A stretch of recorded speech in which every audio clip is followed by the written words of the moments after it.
காலை வணக்கம். இன்றைய நாள் பார்த்தீர்கள் என்றால் நமது பாரத நாட்டிற்கு மிகவும் சாதகமான செய்திகள் வந்துள்ளது. ஷாங்காய் ஒத்துழைப்பு மாநாட்டில் நமது பாரத பிரதமர் பங்கேற்றத்தின் விளைவாக நேற்றைய பங்குச்சந்தை வர்த்தகமானது ரொம்ப உச்சத்தில் சென்றது. ஏனென்றால் நம்மளுக்கு ஒரு நல்ல ஒரு செய்தி வந்துள்ளது. அதேபோல் அமெரிக்காவும் இந்த தருணத்தை இந்தியா சத்தமில்லாமல் பாடம் புகட்டியுள்ளது. இதைத்தான் எதிர்பார்த்தேன்.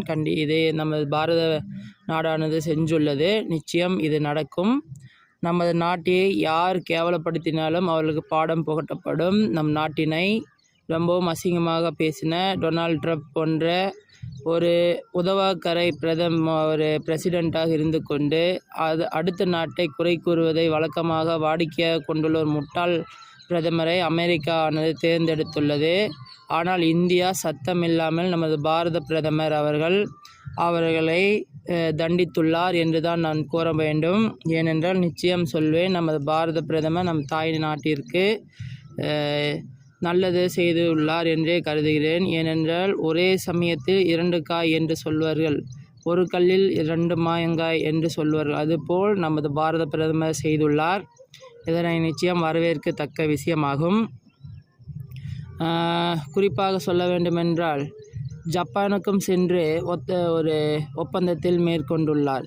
அதில் சீனாவிடம் சென்று சண்டையை சுமூகமாக முடித்துள்ளார்.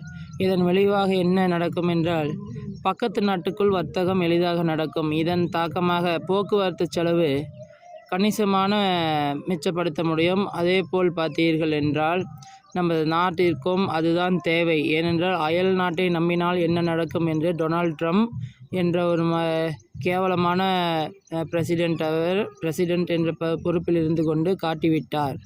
அதனை தக்க பதிலடி மூலமாக நமது பாரத நாடு செய்துள்ளது. இதனை வரவேற்கத்தக்க விஷயம்.